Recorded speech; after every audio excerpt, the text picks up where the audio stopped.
Nah, yang kedua adalah training program development atau mengembangkan program training.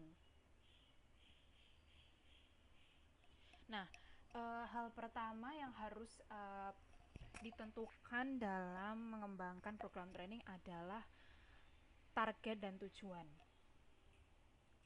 Jadi perusahaan itu harus memastikan bahwa target dan tujuan dari pelatihan yang diinginkan dapat dicapai dengan waktu dan fasilitas yang dapat dialokasikan oleh perusahaan. Artinya perusahaan mampu untuk melakukan pelatihan tersebut. Nah, adapun target-target tujuan pelatihan yang harus paling tidak dicantumkan dalam pengembangan pelatihan adalah yang pertama, perilaku atau kemampuan yang diharapkan untuk dikuasai oleh peserta pelatihan. Ini jelas ya. Dari training need assessment itu kan diketahui pastikan gap antara keterampilan yang harus dimiliki dengan keterampilan karyawan saat ini gitu. Jadi itu sudah jelas lah, ini dasar sekali kalau dalam pelatihan. Kemudian yang kedua adalah kondisi-kondisi di mana peserta diharapkan mampu melakukan perilaku-perilaku atau kemampuan yang dituju. Kondisi-kondisi di sini maksudnya adalah situasi-situasi di mana ketika keterampilan itu dibutuhkan gitu.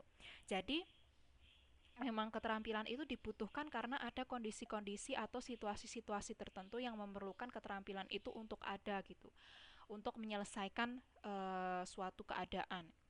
Kemudian yang terakhir adalah tingkat perilaku yang diinginkan gitu. Jadi nggak cukup hanya menentukan keterampilan, kompetensi atau sikap atau pengetahuan yang diinginkan atau yang akan dilatih, tapi juga uh, target perusahaan terhadap aspek-aspek itu sejauh mana gitu. Harus ada uh, parameter yang jelas, harus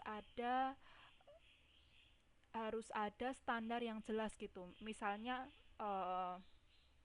levelingnya gitu. Jadi perilaku yang diinginkan itu mau sampai sejauh mana sehingga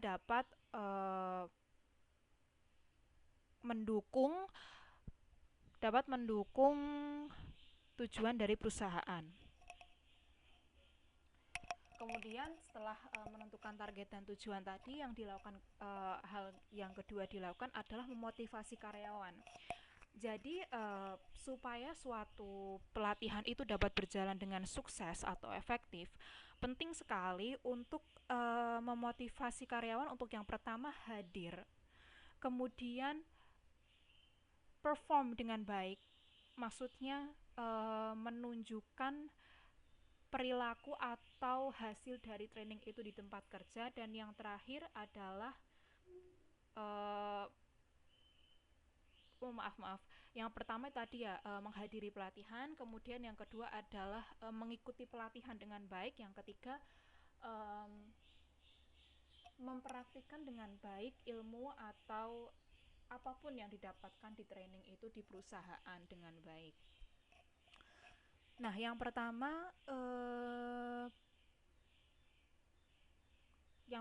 kita akan bahas mengenai strategi-strategi yang dapat dilakukan oleh perusahaan untuk memotivasi karyawan untuk menghadiri pelatihan. Karena kan seringkali pelatihan ini mendapat penolakan atau karyawan memang ogah-ogahan gitu untuk datang dengan berbagai alasan. Yang pertama adalah karyawan akan lebih tertarik untuk mengikuti pelatihan yang dirasa akan memberikan dampak secara langsung terhadap pekerjaannya. Oleh karena itu, penting bagi perusahaan untuk memperhatikan program pelatihan apa yang relevan dengan pekerjaan karyawan saat ini. Ini uh, berkaitan dengan train training need assessment ya. Jadi misalnya katakan saja suatu perusahaan itu baru saja mendatangkan mesin baru atau alat baru yang memang sebelumnya para karyawan itu tuh belum pernah menggunakannya.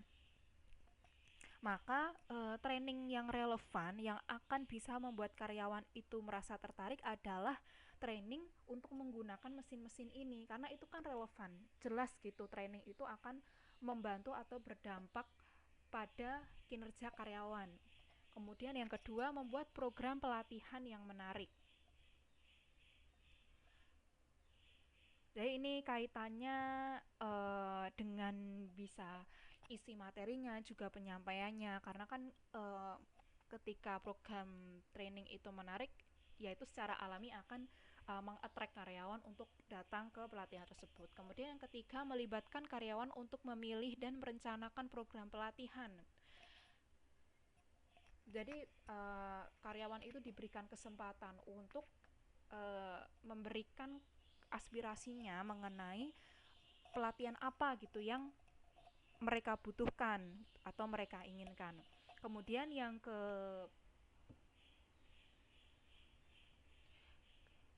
keempat itu menyediakan insentif.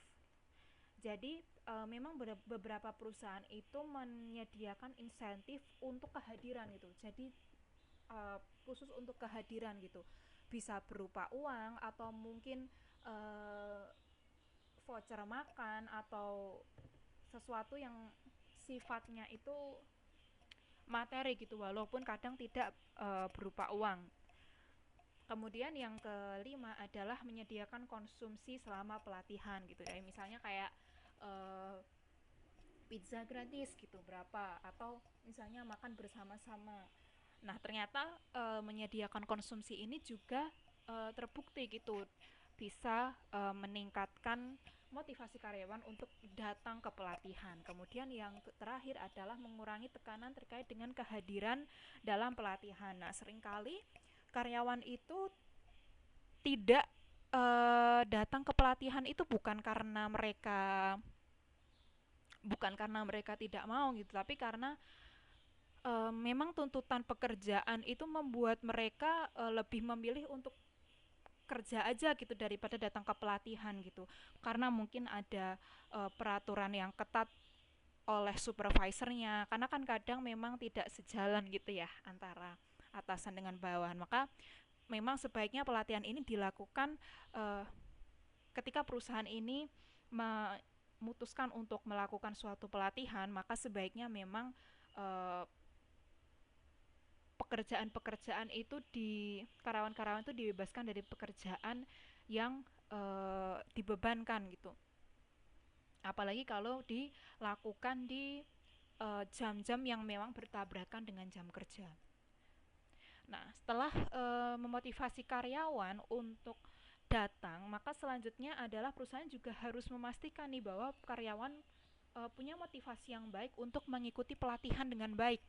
Gimana caranya? Yang pertama adalah menyediakan insentif untuk belajar. Nah, apa bedanya sama insentif yang tadi dan insentif untuk belajar? Maksudnya di sini insentif untuk belajar ini adalah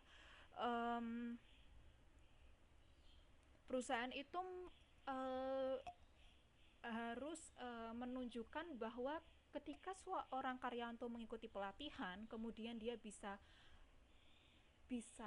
mengikuti pelatihan itu dengan baik dan nantinya juga perform dengan baik ketika mereka kembali ke pekerjaannya, itu akan meningkatkan penghasilan mereka gitu.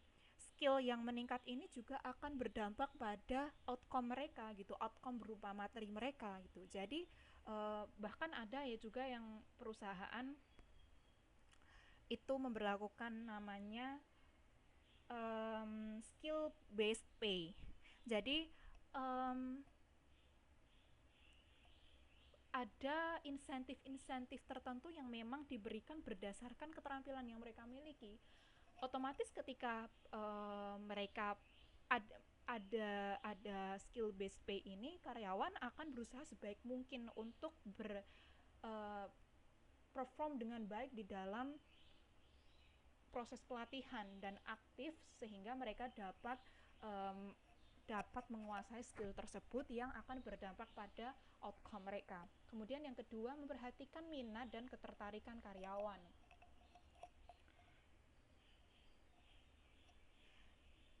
Jadi ini kaitannya ini hampir mirip dengan yang sebelumnya ya. Jadi karyawan itu akan tertarik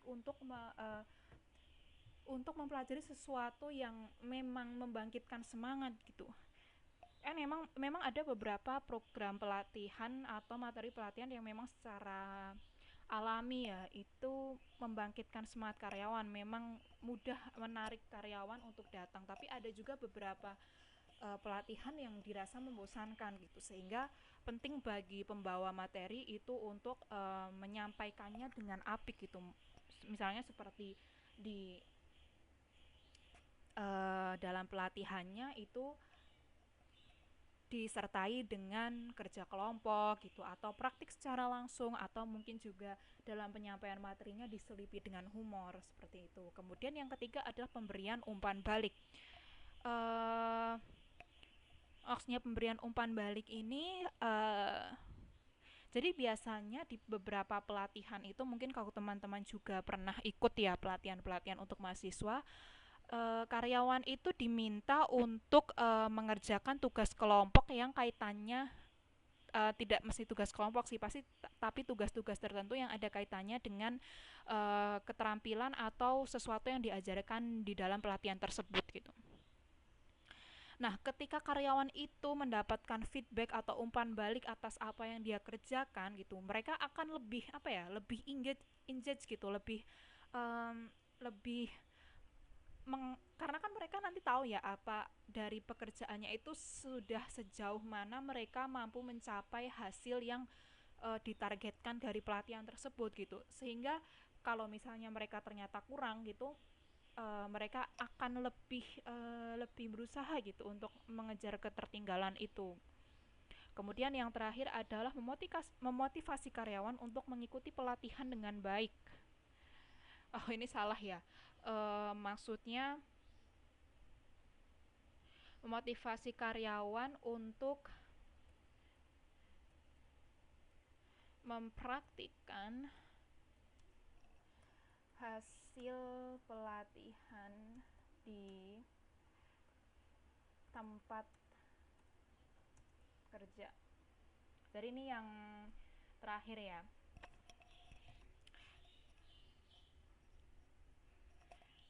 Jadi memang tujuan utama dilakukan pelatihan ya supaya bisa dipraktikkan di tempat kerja gitu. Artinya untuk apa dilakukan pelatihan kalau akhirnya tidak dipraktikkan gitu di tempat kerja? Sama aja kan perusahaan sudah membuang-buang uang gitu loh untuk sesuatu yang tidak berefek pada perusahaan, pada objektif perusahaan. Nah, gimana sih cara motivasi karyawan supaya mereka mau gitu untuk apply their knowledge, their skills yang udah didapatkan di pelatihan. Yang pertama adalah menciptakan atmosfer yang mendukung. Artinya atasan itu harus mendukung karyawan-karyawan yang baru balik dari pelatihan ini untuk apply their skills and knowledge gitu. Karena kan beberapa uh, atasan mungkin itu memang ada yang tidak mendukung, dalam artian mungkin memang mereka istilahnya belum berani untuk menyerahkan responsibilities itu gitu kepada karyawan-karyawan ini. Tapi kalau misalnya di tidak diberikan kesempatan, lalu kapan mereka bisa mempraktekkan itu gitu? Kapan mereka bisa uh, uh, perform their skills well gitu? Jadi penting sekali bagi supervisor atasan untuk menciptakan atmosfer yang mendukung gitu supaya mereka bisa mempraktikkan atau mengaplikasikan apa yang mereka dapatkan dari pelatihan di tempat kerja. Kemudian yang kedua adalah memberikan kesempatan untuk mengaplikasikan apa yang didapat selama pelatihan. Ini sama ya kayak yang tadi,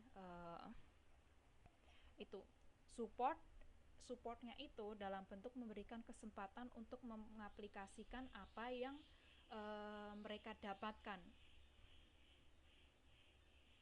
Kemudian yang ketiga adalah mendorong karyawan untuk menentukan targetnya gitu.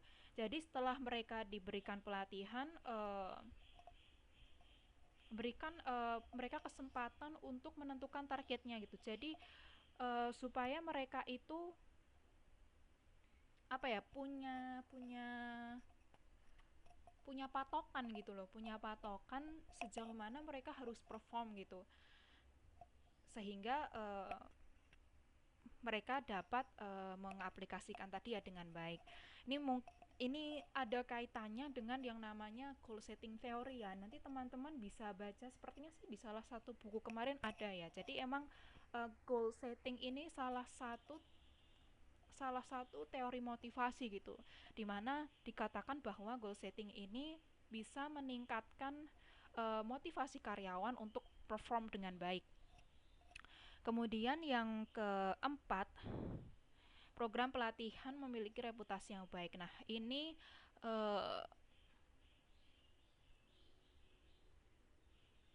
jadi karyawan itu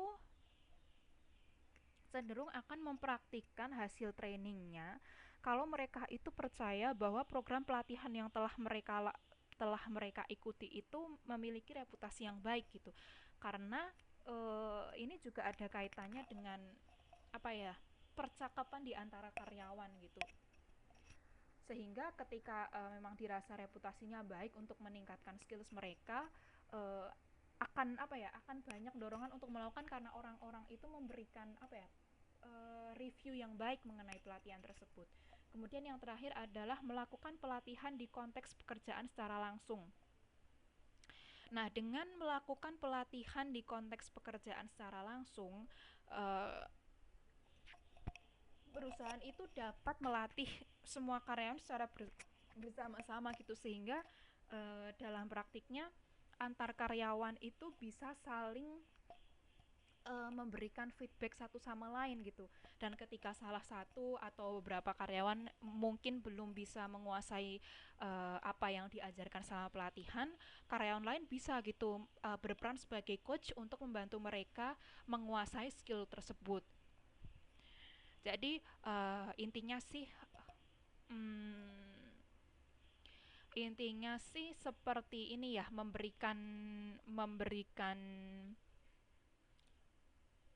memberikan kesempatan untuk terjadinya dinamika sosial gitu.